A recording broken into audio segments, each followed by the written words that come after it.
Some shows talk about one team. Other shows barely talk sports. This show will talk Packers, Brewers, and Bucks every day. It's Wisconsin Sports Daily with Steve Sparky Fifer. Served up by Wendy's on 1250 AM and 105.7 FM The Fan. Download the Wendy's app today.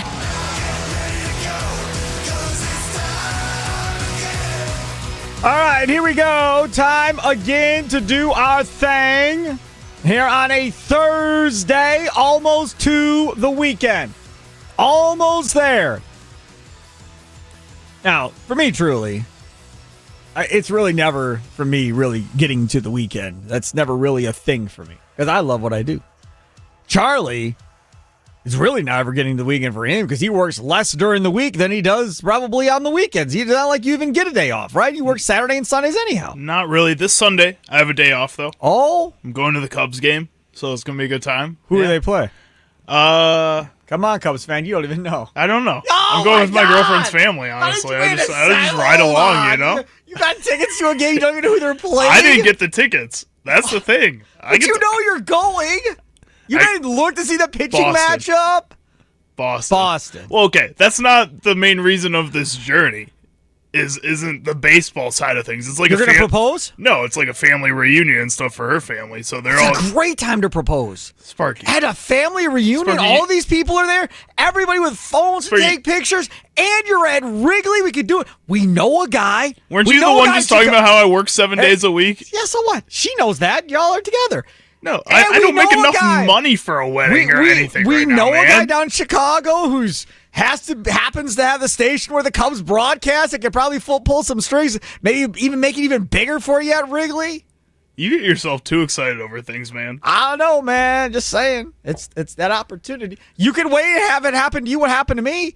She asked me. So if you wait it out, I mean, she eventually may ask you. I just want to wait till she gets the ring and then she asks you. I would like to wait till I'm comfortable in life, you know? Oh, you'll be waiting for a long time if you're going to work in radio. You'll be waiting a long time. Hey, you never know. There's always a big break every once in a while. You got it. You're here with me. What more do you want? I'm just kidding.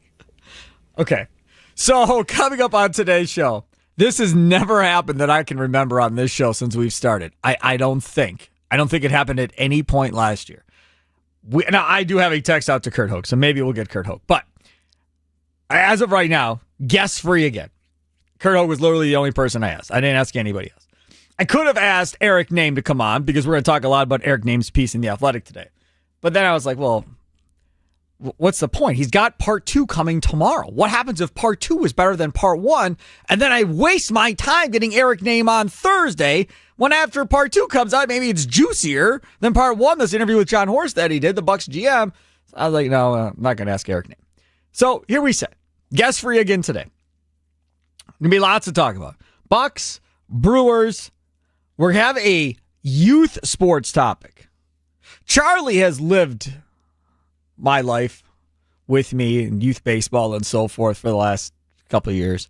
So he knows everything that's happening, the drama and all that goes along with it, and the costs and everything.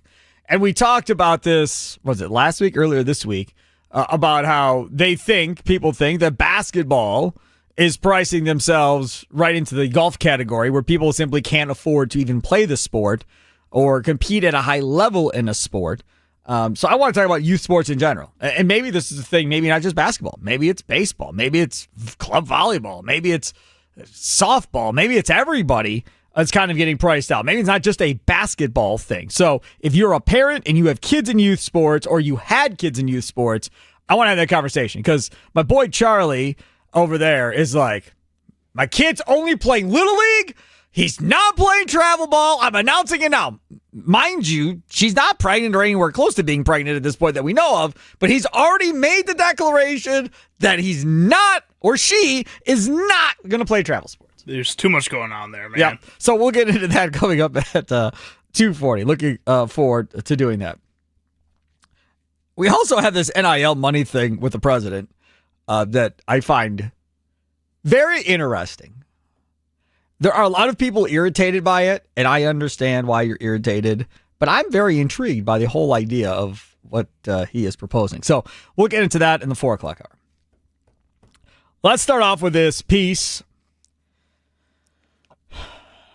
that is written by our guy, Eric Name. Now, he had an exclusive one-on-one with John Horst. Not only did he have the exclusive, but he might have been the only local media member at the Miles Turner presser in Vegas, like we said back then, because there was literally hardly no notice the night before. Oh, we're having it at Summer League in Vegas, catching overnight flight, and you can be there for it tomorrow morning. But anyways, so he does a one-on-one interview with John Horst. John Horst, one guiding principle behind all decisions, quote, maximizing Giannis's prime, our opportunities to win. I feel like that's our responsibility always. So it was really a now versus future decision, end quote. Question simple. Easy. You could probably tell me what my question's going to be before I even say it on the radio. Or if you're watching on YouTube, right? We're there on YouTube streaming live. If you didn't know, now you do. And spread the word. Tell everybody. This is what, week 4 of YouTube? YouTube, and then look for at the Fan Milwaukee. Use that at symbol. At the Fan Milwaukee. We're live streaming all of our local shows. We put shorts up every day after the shows. We have the interviews that are go up as well. You can watch the shows. So again, check us out on YouTube. Stream us on the Odyssey app as always. AUDACY.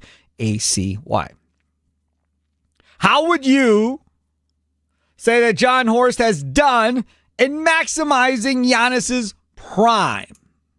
Now, I don't know where we define his prime to start, and I don't know where we define his prime to necessarily end. Do we think Giannis is still in his prime currently? So is John Horst still trying to maximize Giannis's prime as we sit here today at 30 years old? So do we believe he is still in his prime, Charlie? I would say so. Okay. Yeah. I would say he was still a top 3, top 5 MVP candidate. Yes. So, yeah. Yes, I agree. So I think he's still in his prime as we sit. And I would say his prime's been, the last 5 to 7 years or so, somewhere in that area, right? I would say the beginning of his prime would probably have been that first All-Star appearance, that most improved player. Because that was the first good season. It wouldn't be the peak of his prime, but I would say that's the beginning when he starts winning awards. He was still on that way up. I would say it was probably that Raptors year where they get beat by Kawhi. From that moment forward, I would say, from that year forward. So what would that be? 2019? Yeah. Right? Because that's the year the Raptors won. So, yeah, 2019. Right. And then they go to the bubble. All hell breaks loose. They lose. Lakers win a fake title. And then they win it the following year and win their championship. So I guess that's kind of where I would put his prime. You may agree, disagree. That's fine. But how would you say John Horst has done in maximizing Giannis's prime as a general manager for the Milwaukee Bucks? Nicolay Law Fan, talking text line 414-677-1250, 414-677-1250. Facebook and Twitter at The Fan Milwaukee, always open for you. Sound off with a recorded voice message. It's been a minute since we had one of those. Sound off with a recorded voice message on the Odyssey app as well. I would say he has done an amazing job at what they are asking him to do. And what they are asking, they, meaning the owners, and Giannis, maybe Giannis more than the owners, either way, they are asking him to try to field a team every year for the last 5, 6, 7 years that it will be championship competitive every year. Not playoff competitive, not the Brewers, not, we should be good enough to get to the playoffs. No, that's not what I'm talking about. I'm talking about being a top team in the East and being a team that people talk about having a chance to win a title, right? That's what we're talking about. Now, they keep getting beat in the first round. We all know why. We've talked about this nonstop. But he's putting the pieces around him, giving him the players to put him in a position to go do that. In this piece with Eric Name, he pats himself on the back at one point and pretty much said that he doesn't think anybody else could have done a better job as to what he did with what he had to work with to build the roster that they currently have. And then he, the very next sentence says, that in a humble way, he's trying to say that. Yeah, okay. I don't disagree with him. I don't. How many GMs in this league do you think would have had the guts to stretch Lillard and cut Damian Lillard? How many GMs in this league would have even thought about doing that to get a player? I don't think, 90% of them?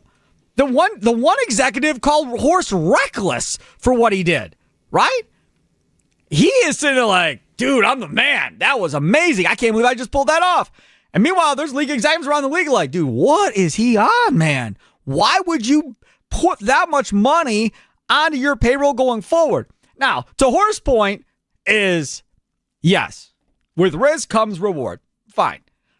But to his point is, listen, for 4 of those 5 years that contract stretched, Miles Turner, who John believes is an elite, type player, is going to be on that payroll, riding along with that money, giving them a chance to be that, second or third player, whatever it may be on that given year, to Giannis kind of moving forward.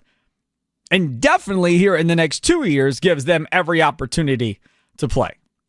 He talks in the piece about him being a great, or elite. That's his favorite word in this piece, elite. He says elite a lot. An elite defender. And talks about him being, I don't know if he called him an elite three-point shooter for a big whatever. He talks about him being a really good three-point shooter like Brook Lopez. Talks about him being great on pick-and-roll defense and being able to switch off and do that. Their ability to get up and run maybe more than they were able to do with Brook Lopez. So he lays out all the positives of how Miles Turner makes this team better. I know that John Horst has been under fire from a lot of people that think he's an idiot and think they should go find somebody else to do this. I don't think he's an idiot, number one. And I think he's done a hell of a good job as to trying to figure out different ways, very different creative ways to get this deal done. He cannot control Giannis being hurt in the playoffs. He cannot control Lillard getting a blood clot. He cannot control Damian Lillard then getting hurt coming off of the blood clot. He cannot control Middleton getting hurt. He cannot control the health stuff. What's he going to do? We can talk about strength and conditioning and all that. Okay, fine. But at some point, guys become injury prone and you just expect guys to get hurt at some point. And that's kind of where we are now with some of these guys. And then he takes one of the oldest teams in the league and he transitions, flips, molds, turns, maneuvers that team into having what? 2 dudes 30 or older on this team as we sit currently? He did that in what? Last offseason and this offseason combined? More, this offseason, but they've only added really 3 new players. You got rid of Middleton last year. You got rid of Connaughton. Brook Lopez is gone. He left on his own. Those are 3 of your older players that you had on the roster, all out the door. And you get younger versions in Cole Anthony, Miles Turner, and Kuzma to essentially take those 3 places. And then, as you read that piece, they talk about Giannis being that guy to run the point, be the point forward, which we've talked about. And he pretty much says what I said, which is, hey, man, I just want some guards out there to play with him. Like, I'm going to let him create, get it to open shooters, let them knock down shots. That's what we're looking for. So even he himself, I think, looks at this setup and realizes, okay, maybe I don't got a true point guard, right? I don't have a Jason Kidd or a Chris Paul or whatever, but I got a bunch of guys that can knock down threes and stretch the floor and a bunch of dudes that can get out and run with Giannis in an open court situation. So that is the vision of how they're going to do this. Taking threes, hitting threes, rebounding, defending at a higher rate, hopefully more closer to what it was there at the end of the year under Doc than it was in the beginning with Doc, because first half of the season was brutal. Second half of the season looked more along the lines of where Doc wants to play defensively. How would you say John Horst has done in maximizing Giannis's prime I think he's done a great job. Amazing, I believe is the word I said. Nicolay Law Fan Talking text line 414-677-1250, 414-677-1250. Facebook and Twitter at The Fan Milwaukee. Sound off with a recorded voice message on the Odyssey app. I will put an asterisk quickly. The asterisk is I don't think he's doing this by himself. As I've said before, this is a team game over there, right? You've got Eden's involved, Fagan's involved. These are team decisions, and going through all these scenarios amongst all of them, trying to figure out which way to go. He is the forward-facing guy as the general manager that will get the credit and will also, get thrown into the fire if things go wrong. But I think in reality, it's a team effort over there. It's not a one-dude situation, right? This is not an owner telling his GM, you do what you think is best. I really don't know what the hell's going on. Do what you got to do. That's not what this is. You got a bunch of dudes all having conversations. Not just those three guys. There's a bunch of other guys involved. He thanks a bunch of guys in the athletic piece for helping him navigate through all of this here recently. So it's Milt Newton. That's another brilliant dude that's over there in that front office who I like a lot. So there's a bunch of guys that go into this. But Horst is the main guy, so that's who we're going to talk about. How would you say John Horst has done in maximizing Giannis's prime, Charlie? I would say John Horst has done as good of a job as he can do with this team and with as big of a star and how much money these guys get paid nowadays. It's kind of hard to build a team around this guy. And I would say you compare him to other players throughout his prime. And honestly, I'd go back to his stats. I would consider his most improved player season the beginning of his prime. He averaged 22.9 points per game that season, 8.8 rebounds, and 5 assists. That's a pretty dang good season, man. And from that point on is when he just starts going nuts. And I think from there on, he's won all these different awards. He's won 2 MVPs, a Defensive Player of the Year, an NBA Championship, an NBA Finals MVP. I mean, only one other guy has really matched that type of career resume in that time frame, and that's Nikola Jokic, who is also going to go down as one of the greatest players of all time by the end of his career. Probably. I mean, I would say being one of the top 2 greatest players of this era of basketball would say that John Horst has done a pretty good job at maximizing Giannis's prime.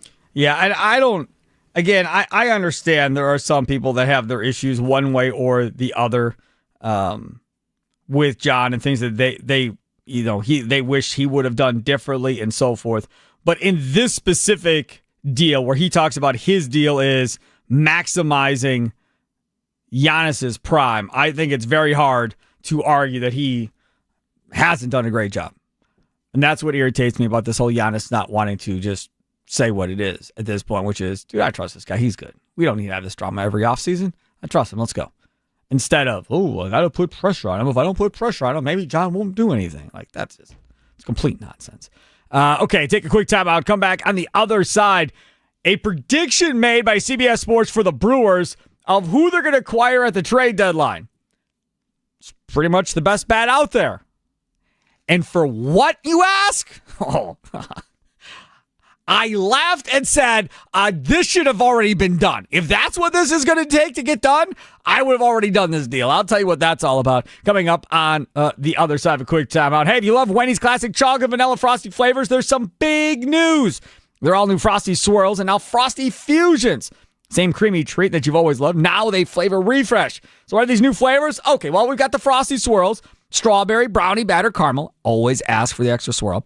And the Frosty Fusions, Oreo brownie, caramel crunch, and Pop-Tart strawberry. So clock in for sweet treat time with Wendy's all-new Frosty flavors. A refresh on a classic? It's gotta be Wendy's. Time now for your fan weather forecast.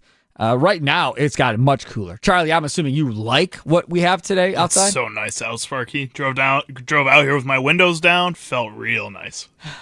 Yeah. I mean, it was only high of 67 today. Perfect. That's all it was going to be. I don't know if it even got to 67. Right now, 65 degrees, partly cloudy skies. Looking ahead, it looks like clear skies throughout the remainder of the night. Charlie, a low of 56 tonight. Yeah, windows open, baby, all night. Oh, my goodness.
post game and talk about it. That's a base hit. Churio into right center. Contreras is going to try to score. No throw. 2 runs in on a single by Churio. And it's 4-1 Brewers. It's a beautiful thing. Highlight courtesy of FanDuel Sports Network. BA on the call there. I cannot wait for them to play baseball again.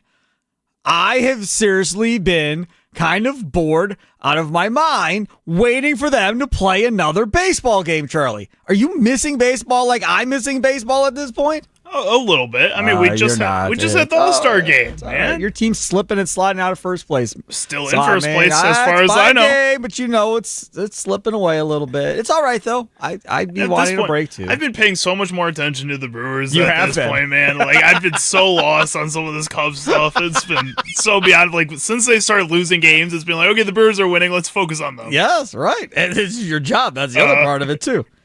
Okay, so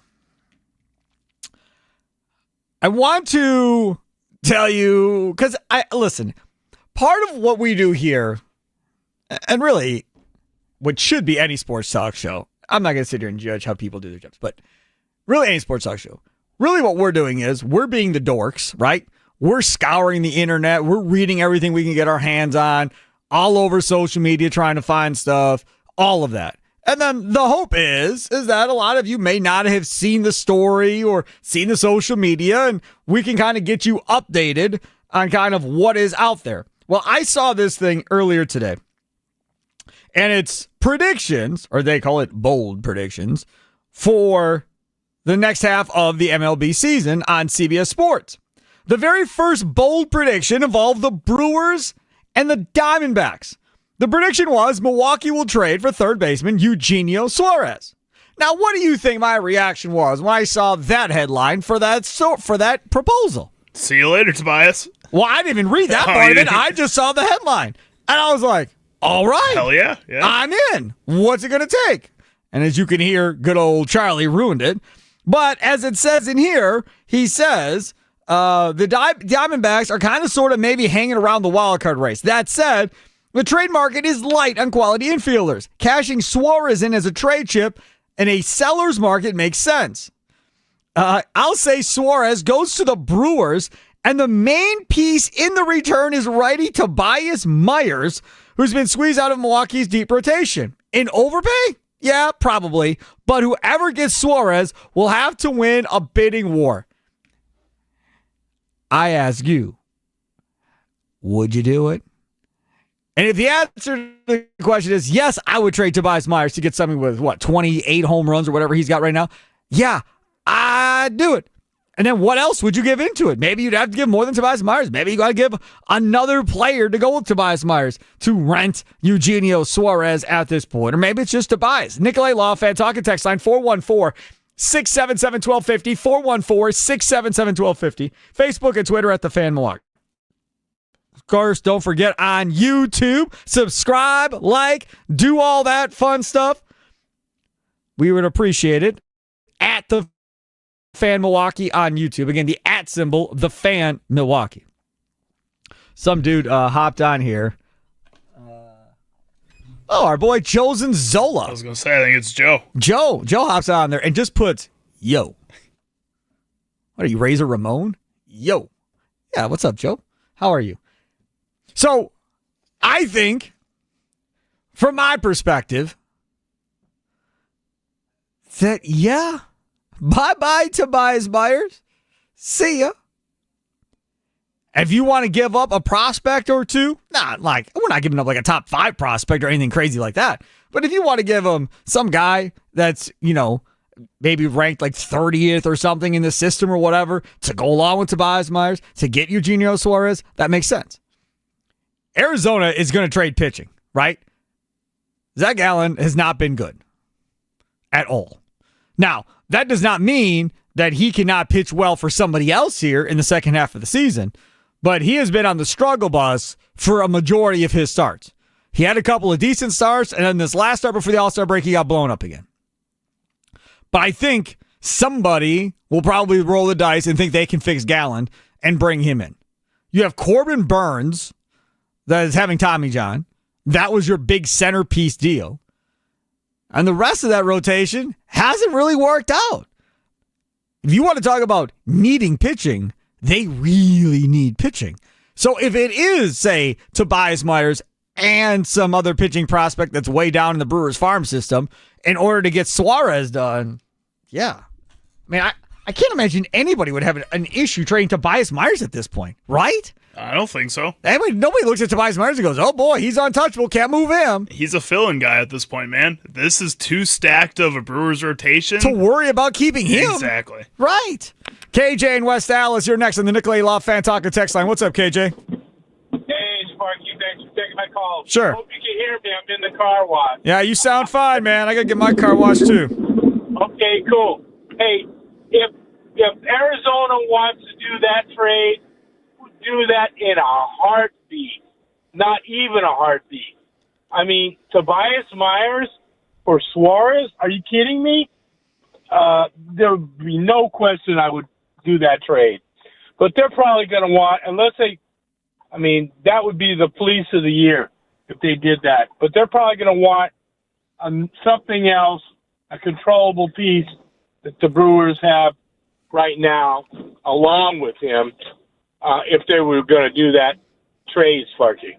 Yeah, that's why I say, possibly a prospect would probably have to go into that as well at this point if it's going to work in order to get that deal done. That also has to be something under consideration. I would agree they would want a controllable piece or two in order to get that deal done. But may I remind you, they would have Tobias Myers still in 26 and 27. He's got a couple more years of arbitration left. So they'd have him for 2 more years. So he is the controllable piece, KJ. They'd still have him for 2 years in that rotation at relatively cheap money. Not going to cost a whole bunch, especially when you spend most of your year in AAA like he has this year. And when he has been on the major league level, he didn't pitch all that great to begin with anyhow. So that would be a controllable piece. And that control of a player that's got any sort of good track record, which he does. He had a good year last year, right? Anybody has that type of 1 year or so track record and shown he can do it at the big league level and has multiple years of control, it's going to hold more value to an opposing GM than probably to a fan at this point, Charlie. Probably. But does it hold that much more when you're accounting for other teams being in on the mix too? Teams like the Yankees who are going to be looking for a power bat in the infield, which but can they have give them a proven starter with a couple years of control left, or is it going to be prospects that you don't know? I mean, it's probably going to be prospects, but they have enough prospects. But that's what Arizona's got to figure out, right? Do they want guys that can come in and be in this rotation next year, or do they want high-end prospects that you're going to have to wait on for a couple of years until they get here? That decision has to be made by the front office of the Arizona Diamondbacks. And I would also argue that I don't think 1 year is enough to get enough other GMs interested in a guy like this. He's got 2 more years left. On his contract. That's more than 1 year. He's got 2 years left. He's also a guy that got very easily pushed out of this Brewers rotation this year after having a good year last year. I don't think anybody on this Diamondbacks, Gallen by name probably would, but who on this Diamondbacks rotation's in this Brewers rotation right now? Right. But that's right now. Let's not act like this Brewers rotation stinks that he got pushed out of. He didn't get pushed out of the White Sox rotation. He got pushed out of a very good Brewers rotation who is 6th in the league in ERA. Well, the pitching is 6th in ERA. The starting pitching probably is even better than that. If I'm the Arizona Diamondbacks, I don't look at 1 year of a pretty good season from a guy like Tobias Myers, who before that wasn't really anything, and after that has been semi-disappointing this season, and say that's enough of a track record for me to want to give a guy like Eugenio Suarez up when there's going to be other teams that I think are going to be willing to offer players that could be a proven pitcher, maybe a guy that's sitting in the minor leagues too, like a Tobias Myers, and the prospects that maybe the Brewers aren't going to be willing to give up on top of that. So here is, I found one from EV Analytics. This is a sorted list of the best pitching rotations in baseball, according to the back's context-neutral projected true talent ERA. This incorporates, among other things, regression, multiple weighted years of data, aging velocity, blah, blah, blah. Okay, fine. In this list, as we look at it, the Brewers are 13th. If you put in all of this formula and stuff that they have put into this whole deal. If you put in just team pitching rankings in general, and that's in all of baseball, the Brewers are still 13th in baseball. I don't think the numbers changed. So I'm not quite sure that even works, what I just saw there. Let's see here. Let's go to StatMuse. Do we like StatMuse? Do we trust StatMuse? Yeah. We like StatMuse. ERAs right now, the Milwaukee Brewers had an ERA of, where is it? See, this says, this is 2024. So that's pointless too. Come on, there's got to be a way to find this team pitching stat without. The Milwaukee Brewers are currently 7th in the MLB with a 3.66 team ERA. But that is not starting rotation. That's full team. So that's full team, right? So the starting rotation is what I'm trying to find here in all of this. But still, 7th overall with a 3.66 ERA is pretty good. The first two teams are American League teams, Texas and Kansas City. Then it's Giants, Mets, another American League team, Astros, Padres, and then the Brewers, who are tied with the Phillies, they're in 7th. But the starting rotation ERA is something that I wanted to point to, mainly because of, you made the comment of, he got pushed out, but that's a pretty good rotation. It is. It's also a pretty good pitching farm and a pretty good pitching coaching staff. Super good. Again, I've mentioned this before with other guys that have gone in and out of this Brewers system through that pitching rotation, is that it looks a lot better than it probably is going to be from another team's perspective. And I think other teams are starting to clue in on that a little bit. And I don't think that the Arizona Diamondbacks are going to view a Tobias Myers as valuable as maybe another veteran pitcher attached to two more prospects that another team is willing to give up. Nick tweets at the fan Milwaukee and says probably a top 10 prospect, maybe Luke Adams, who's their number 8 prospect. Funny that gets brought up. Tommy Wirtz and I were texting back and forth about possibilities of who we would trade and so forth.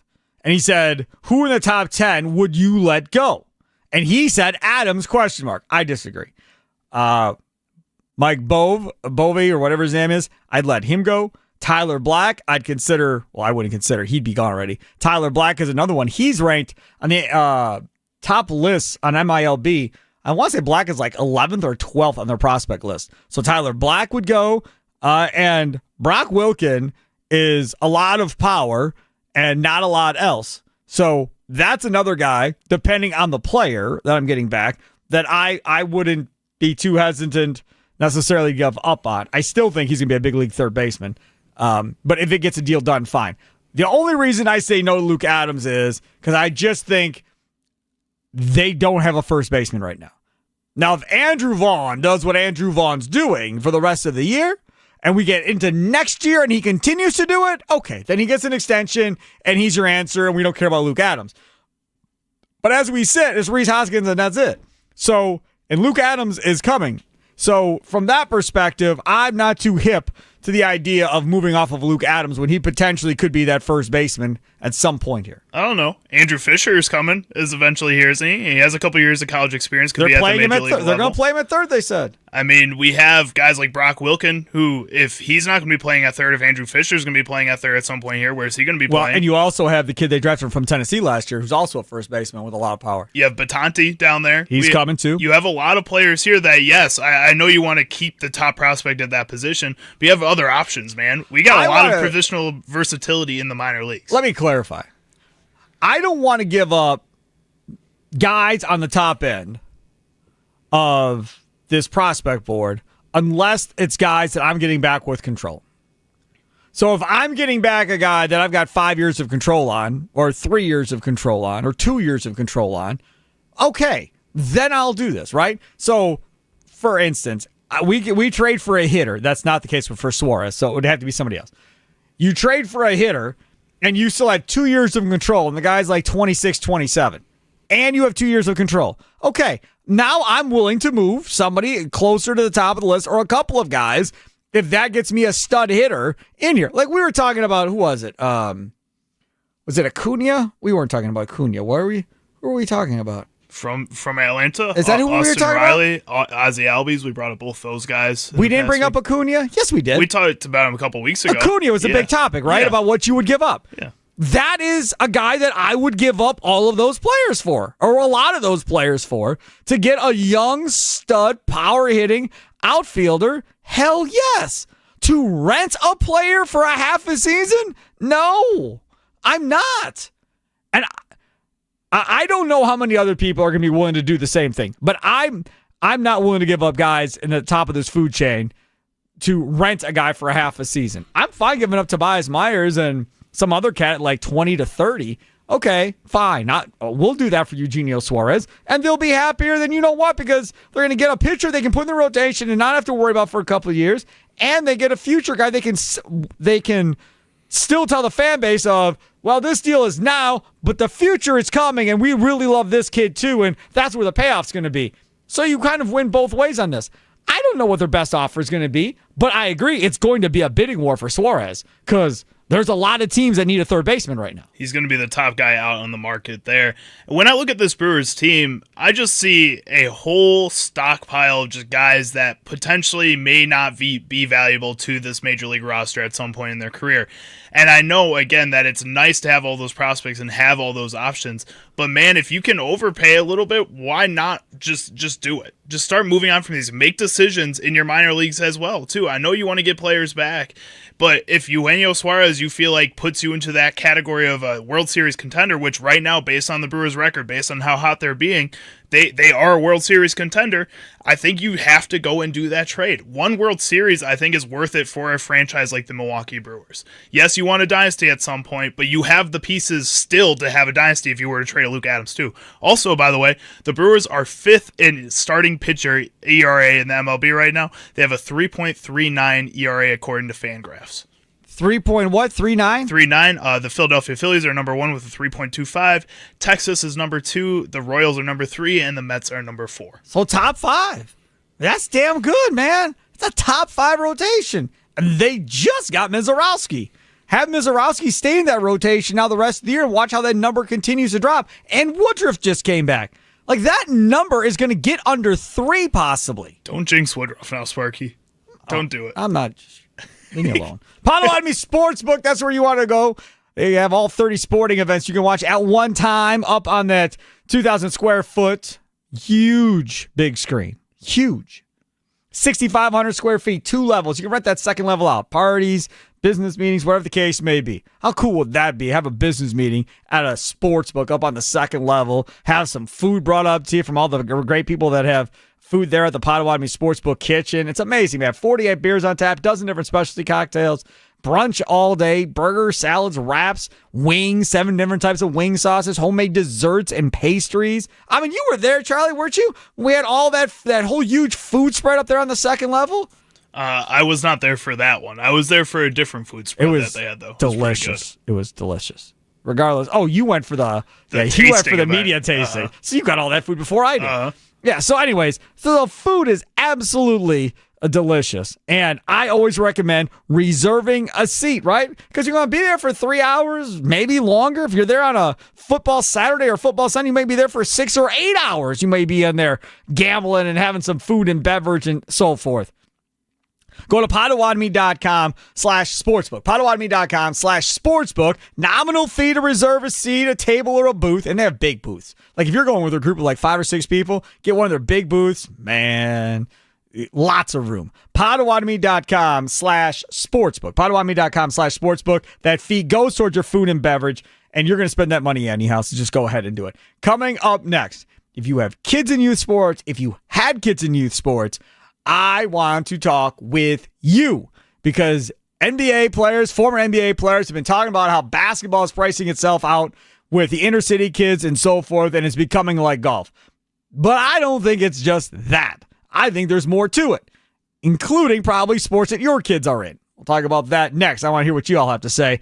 Straight ahead, it's Wisconsin Sports Daily, served up by Wendy's, live from the 1250 AM at 105.7 FM The Fan Studios, powered by the Potawatomi Sportsbook. Sparky here.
Welcome back. It is Wisconsin Sports Daily, served up by Wendy's, live from 1250 AM at 105.7 FM, The Fan Studios, powered by the Potawatomi Sportsbook. Sparky here, Charlie using over there. Mason Crosby tomorrow, 9 to 11, normally with Mitch Thunder Nellis. He is off tomorrow. So I am filling in for Thunder tomorrow with Mason Crosby. And we're going to have Timothy Gay on the show tomorrow, the guy that wore Rory Land. Rory McIlroy had an adventurous day earlier this morning at the Open, so we will talk with him tomorrow. And our On the Green segment, brought to you by Alice Windows, Doors, and More, at 9:45 tomorrow. 9:45 tomorrow, we'll talk some PGA Tour with Mason Crosby, who is, I'm sure if you listen to his show from 9 to 11, you know he is a gigantic PGA guy. So looking forward to doing that with Mason tomorrow morning. All right, so let's talk a little bit about this youth sports topic I wanted to get into.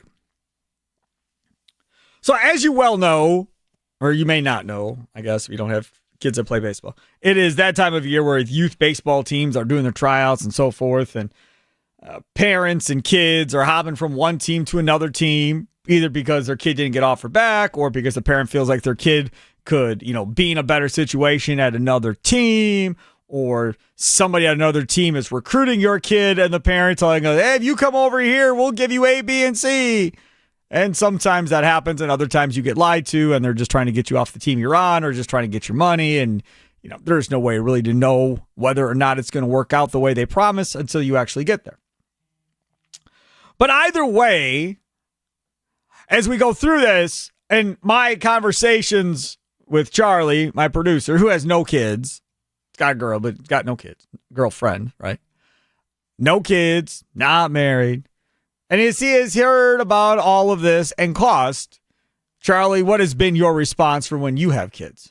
They're only playing Little League. They're only playing rec sports. That's all I ever did. I know my sisters all did like travel sports and stuff, but nope, rec sports. That's it. That's the cheapest. It's still not the cheap option, but it's cheapest. Okay, so I want to give everybody an idea here of what we're talking about for baseball. Now, not every baseball team is like this. I pulled up a couple of different of the academies in the area. So not the city teams, right? Like not the Franklin Crew or the Whitnell team or Whitefish Bay Junior Dukes or Oak Creek Junior Knights. Like none of them. This is not them. These are the bigger academies that have the indoor facilities, year-round training, and do all of that stuff, right? So 10U, that's where my kid is going, cost for one of them is $1,875 for 10U baseball. Okay? That gets you like 6 to 7 tournaments. You get your uniforms, all that. You get practices in the winter. You get practices in the fall. All of that goes along with it. Another one of the teams for 10U, if you're ready for this, if you are a new player for 10U, $2,950. That's kind of insane. Not kind of insane. That is insane. Now, this academy will play one or two more tournaments than the other one that you're paying a lot more for. Same amount of practices in the wintertime. And I believe you still also have to fundraise for this academy as well. So that is a lot of money for your 9-year-old to be 10-year-old to go play. Now let's go up to the next age level. 11U. $3,095 for the first academy. That's like $1,800 this year. It goes up to $3,095 for 11U and 12U. Okay? Now go back to the more expensive academy. For 11U there, $3,250 for 11U and 12U. And again, they play one or two more tournaments than the one that is a little bit cheaper. Now again, if you have one child, that's a lot of money. But what if I've got an 11-year-old and an 8-year-old. I think that could very well be a situation. And both these kids want to play travel ball. Now, that's baseball. That's not soccer. That's not volleyball, because I know volleyball can be expensive. That's not club basketball, club volleyball. None of that. I'm just using baseball because this is the life I'm leading right now. My question is, do you feel like you're being priced out of youth sports? Whether it be as a parent right now who's having to pay all these bills yourself, or whether it be a parent that already has lived through this, had already spent the money, and gone through this as well. Nicolay Law Fan Talk and Text line 414-677-1250, 414-677-1250, Facebook and Twitter at The Fan Milwaukee. Sound off with a recorded voice message on the Odyssey app. So, there are going to be some parents, I know full right well some, that are like Charlie, that simply say, nope, I am not going to do this. I am not going to pay that money. It's not happening. Too bad, so sad. You're not going to the big leagues. You're just going to do Little League all the way through, and we're going to call it a day when it's all said and done. And that's okay, right? There are other parents that will watch their kids play and say, yeah, they're all right, but they're not the best player on the field. And if they're not the best player on the field, and if they're not going to be, one of the main players on this other team, I don't want to spend all that money. They can just stay here and have fun or whatever else. Because there are some parents that are looking for the payoff at the end. Well, if I'm going to put so-and-so into club volleyball, she better get a scholarship out of this. If I'm going to put so-and-so into soccer, they better get a scholarship out of this. Just like travel baseball. I'm going to spend all this money in travel baseball. They better get a scholarship out of this. Let's just think about this for a second. By the time you get to high school in travel baseball, I don't even know what that number is. I think it's like $5,000 or $6,000 a year, right? So think about that. So that's 4 years of high school. So that's like 20 grand.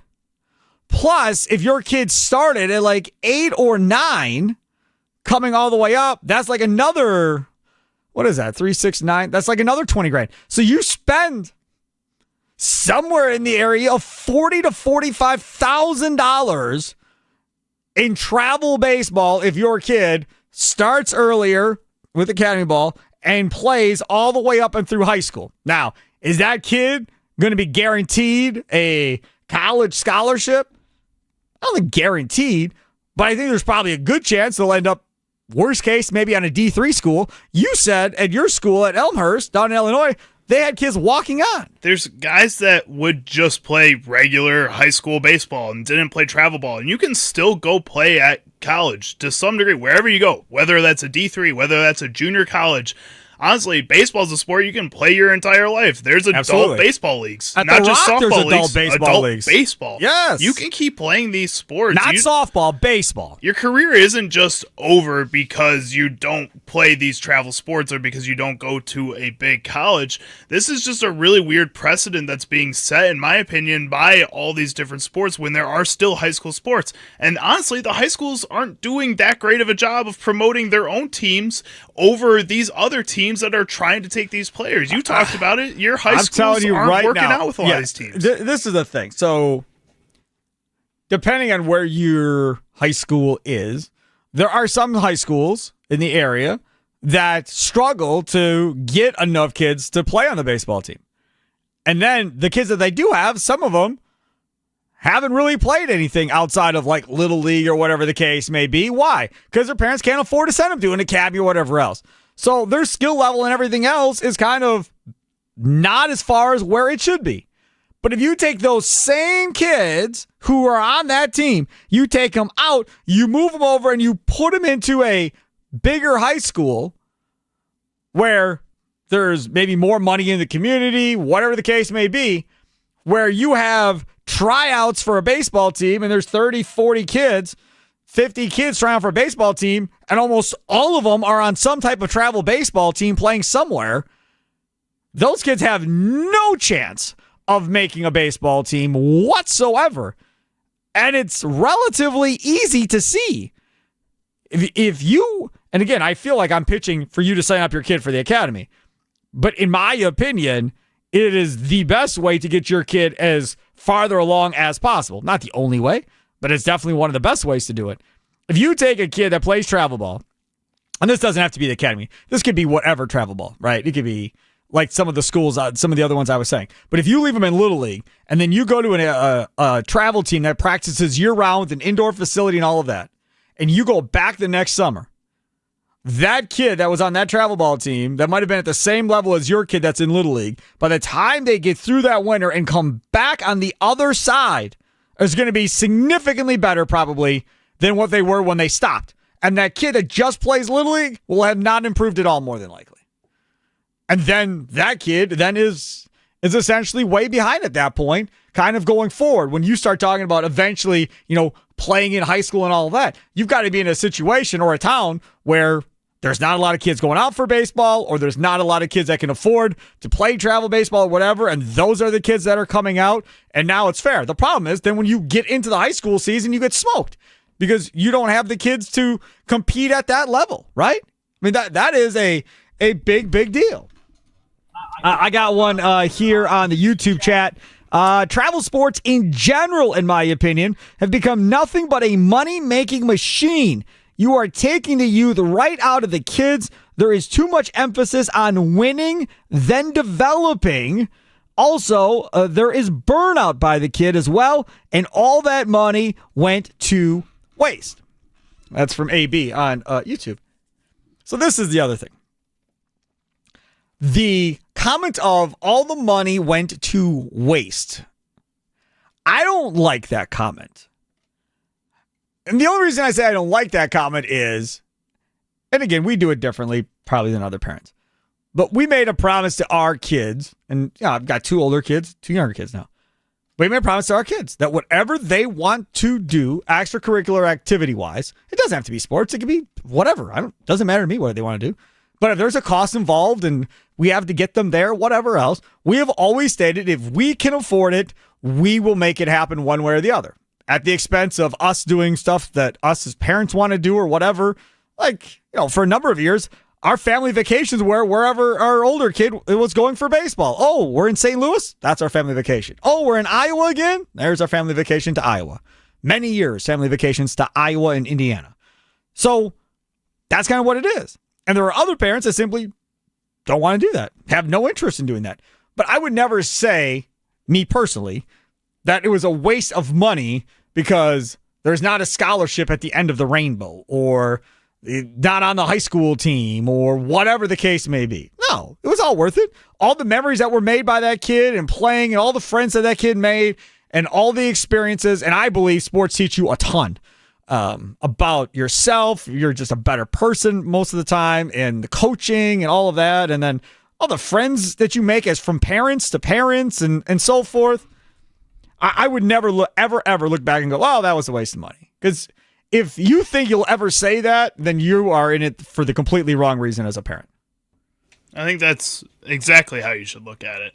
And what I learned from sports during my time competing in them is that no matter how much money you spend, whether you're one of the people spending all that money or you're one of the people that can't spend anything, you have to do these rec leagues and you have to do some of these other sports, is that you are going to learn a lot of these team building skills. So yes, a lot of these sports are becoming a little pricey to compete at the highest level. I know sometimes it might be frustrating to not be able to compete at the highest level, but you also have to make sure that the need to compete doesn't come before your happiness and the learning that you get from a lot of these youth sports and what you can gain from them. So when you're bringing into this conversation of is it worth the money, you also have to talk about is it worth the emotional tax that a lot of these sports can put on these youth and say, you know what, you can get the same kind of lessons from sports that may not cost as much. Sure, absolutely. And that definitely could be the other side of it. All right, so there you go. Do you feel like you're being priced out of youth sports? You didn't get in, feel free to contribute there on Twitter or Facebook at The Fan Milwaukee. Coming up on the other side, we go back to the Brewers, a piece written in The Athletic with a couple of discouraging stats about the Brewers. We talked about how great their pitching staff is and so forth. There's a couple of offensive numbers that you may not know what they mean. We'll explain them to you, Charlie and I. But are very, very concerning about whether or not the Brewers can continue to score runs the way they're scoring runs with a couple of these numbers that we saw in the Athletics. So we'll talk about that coming up next. It's Wisconsin Sports Daily, served up by Wendy's, live from the 1250 AM and 105.7 FM, The Fan Studios, powered by the Potawatomi Sportsbook. Sparky here.